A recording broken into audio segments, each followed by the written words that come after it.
जोबोद माइन लागायनांगौ जायो। आंना दा दिमागानो मोनथाम मोनब्रै जानानै दङ।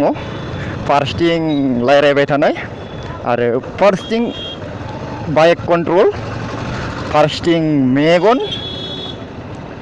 स' फार्स्ट टाइम बारा हरबोरैथ' जायाखै।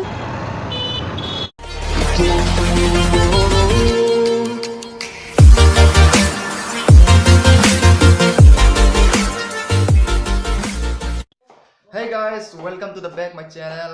तो डायरेक्ट टपिकआव फैनोसै। टपिकआ जाबाय Honda Dream Yoga 110cc। तो बेजों आङो कार्बि आंलं टु क'क्राझार ट्रिप खालामनो सानदों। माने बे बाइकजों आं माने क'क्राझाराव थांनो सानदों आरो कार्बि आंलंनिफ्राय। तो बे प्लानखौ आङो बे सप्तासेनि गेजेरावनो खालामगोन। ओमफ्राय नायनो मा जायो। तो भिडिअखौ होमबा स्किप खालामालासिनो नोंथांमोना नायबाय थादो। नुबाय थागोन।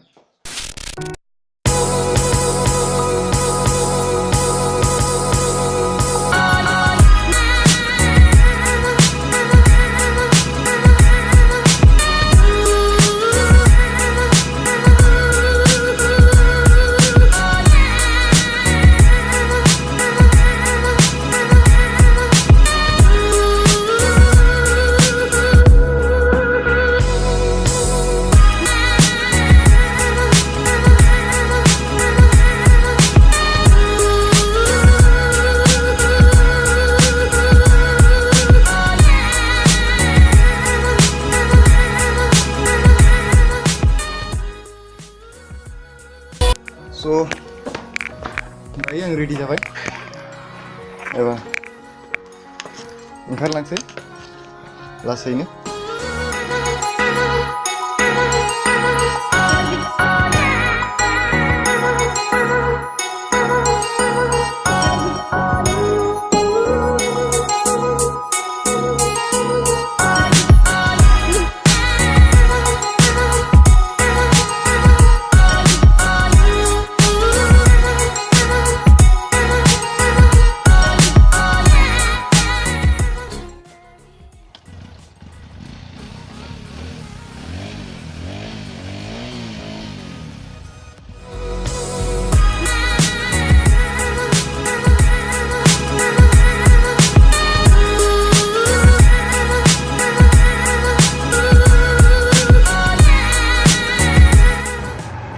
बेदा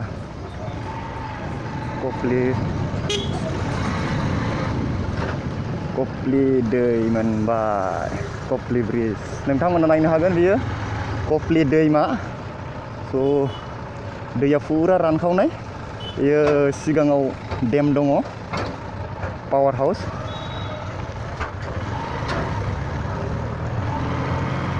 जोबोद प्रब्लेम जाबाय। नै दा जिगाब लांनाय गारि लोगो मोनबाय। बेखायनो नोंथांमोनहा सिगांनि नाजाराखौ नुनो मोननाय नंला।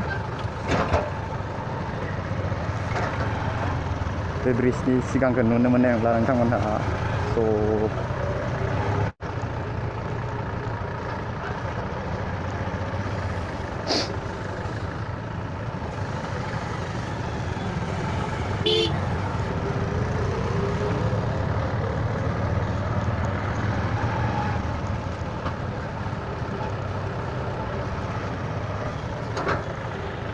बेयाव बिहारिफोरनि छट फुजाबो जायो।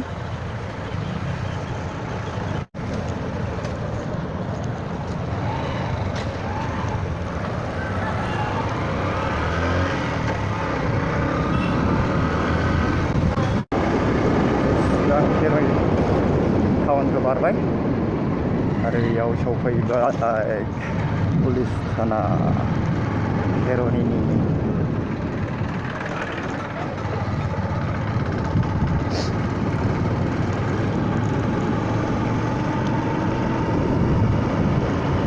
बोथोराबो गोजांस्रु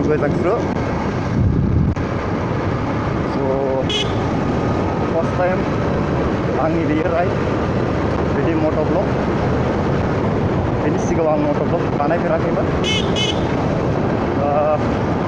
जार्निखौथ' खालामबायमोन आं बिदिनो मथा मथि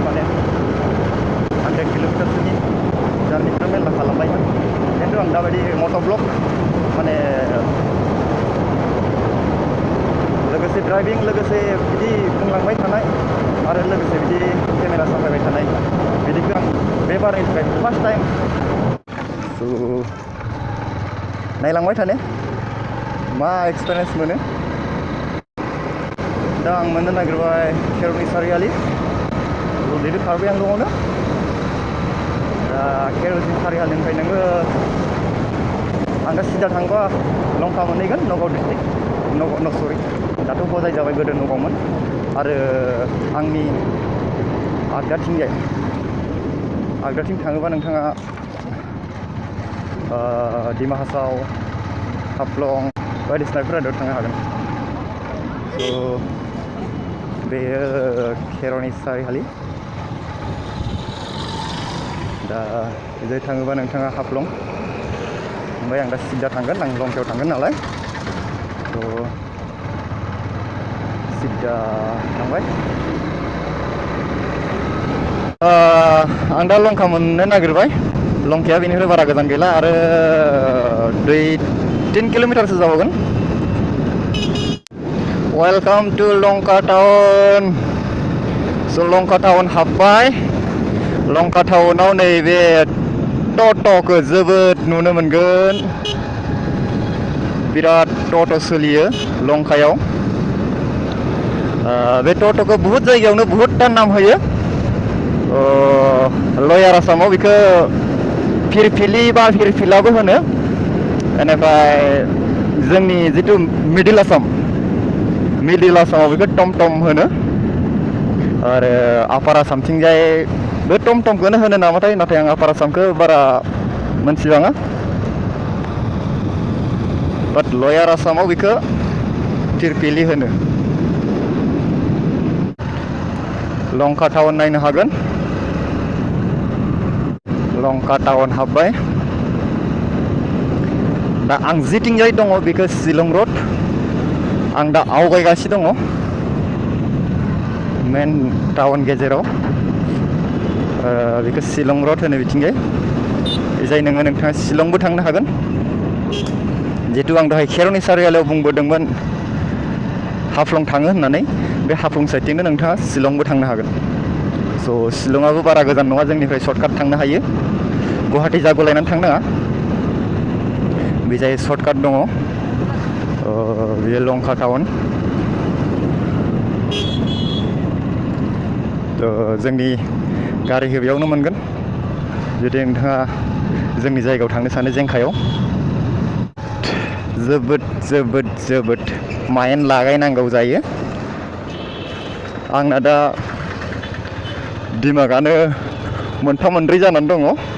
फार्स्थिं रायज्लायबाय थानाय आरो फार्स्थिं बाइक कन्ट्रल, फार्स्थिं मेगन।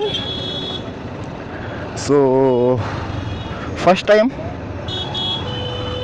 बारा हरबोरैथ' जायाखै।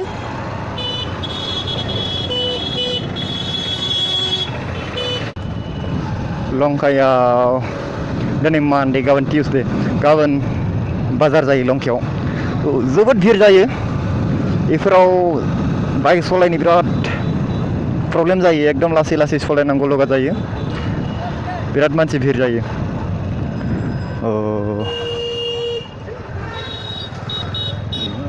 बियो नगाव बास स्टेन्ड। नोंथाङा जुदि नगाव थांनो सानो अब्ला बेनिफ्राय गारि हमनो हागोन। बेयाव मेरला गारि मोनो नगावनि। एजाय थांबा नगाव मोनगोन। नैबेनो नगाव होनगासिनो दङ। दा बियो नगाव रड। बिथिंजाय नगाव थांनो हागोन। आंना फिउलाबो बिराद खम जाबाय, फिउल सोनांसिगौ। नायनो र' फिउलाबो जोबनो हमबाय। डेलि मार्केट जादों बेयाव, बेखायनो भिर।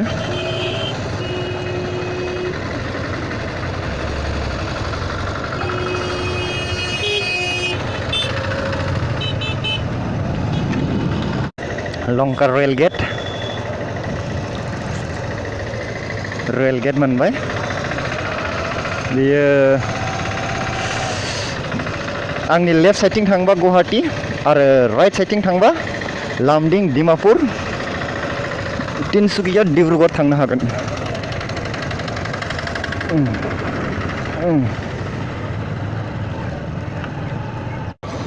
जस्ट 400 मिटारसो थांबावबानो 400-500 मिटार थांबावबानो नेशनेल हाइवे गाखोहैसिगोन NH नाम्बार गोसोआव गैला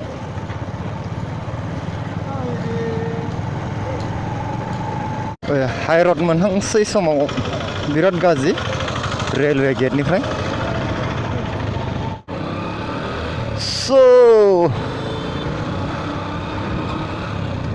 national highway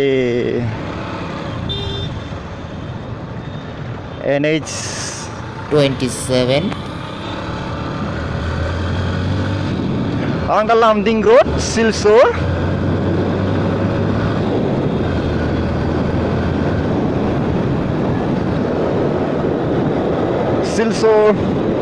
Haflong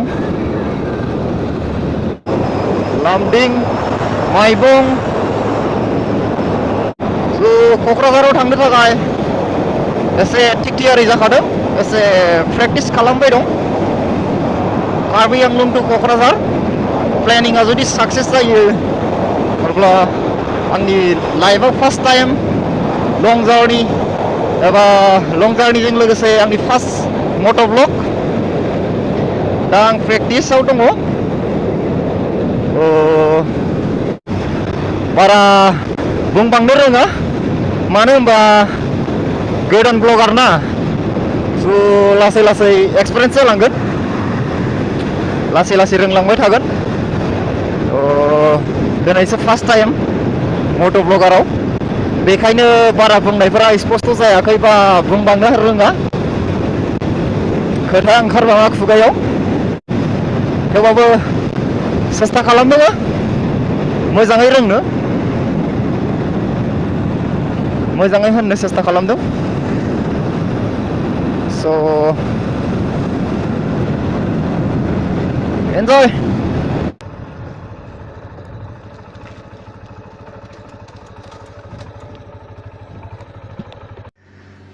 so guys आं